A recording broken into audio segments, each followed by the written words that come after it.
was played between James Mason. James Mason was an Irish master from the Romantic era of chess, and his name wasn't actually James Mason. It was changed whenever he was adopted, whenever they moved over from Ireland. He's my own flesh and blood. I just want to show you guys a game today. James Mason was a chess master, like I said, but he was recognized as a very strong player after he won the fourth chess congress. And of course, the first one that was won was Paul Morphy, and everybody knows about Paul Morphy. I've shown several games of his on my channel. But I wanted to show a game by James Mason. I wanted to show it to you guys, but let's go ahead and see it. James Mason is playing as white, and the person playing as black is unknown. But let's go ahead and see it. Starts up with e4. We have e5, f4. This is the king's gambit, and he declines the gambit by going with the classical variation of bishop c5.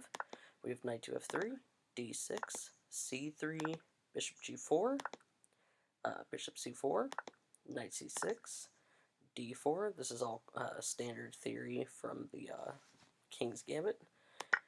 And we have e takes d4, and Mason sacrifices a pawn, and he castles. And we have d takes c3 with check, and we have king h1. And the no-namer doesn't want to grab another pawn, just simply because whenever the bishop takes on b2, it would just give white too much development. So we have knight d4, and now he's attacking this knight twice, and he can't take because it's pinned to the queen. So we have knight takes c3. Mason doesn't mind that his knight is attacked twice. And we have bishop takes f3, we have g takes f3, and knight e7. We have bishop e3, attacking that knight on d4 twice. We have knight e6. And now Mason pushes f5. He wants to trade off this dark squared bishop for this knight on e6. And so we have bishop takes e3, f takes e6, and the no-neighbor castles. Playing a defensive move back in those days was unheard of. What the best move was instead of this castles is probably f5 or f6, maybe f5, or simply taking the pawn. But he castles. So we have e takes f7 check, king h8, and we have f4. This is a very brilliant move because this bishop is not being able to come back for the defense of the king, and it's also allowing for this queen to come into g4. So we have knight g6, knight d5, bishop c5, b4, and now this b4 move is almost useless in this game because the entirety of the action is happening on the king side. But either way, he plays b4. So we have bishop e6, f5, knight e5, attacking this bishop here. But Mason doesn't mind. He plays queen h5, going straight for the attack.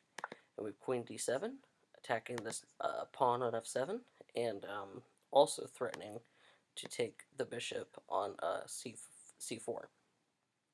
But Mason doesn't mind. Again, we have rook f4, and the idea is to bring the rook here and to checkmate his opponent on h7. But we have queen takes f7, and here this is a very brilliant move. Mason plays queen takes h7 check. Now the only move that the king has is to capture the queen, so that's what he does. He captures the queen on h7, and we have rook h4 check. Now this is now he could block with the queen, but this doesn't really help him out at all. So the only move is king g8, and now this bishop and this knight. Well, this bishop that could have been taken so long ago was actually helping Mason deliver the mate.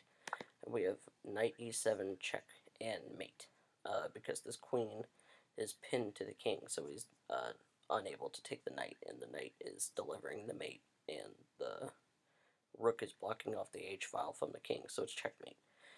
It's a very pretty mate. I believe that this is called the Anastasia's mate, except in the Anastasia's mate, when the rook comes over, it's actually the piece that's delivering the mate.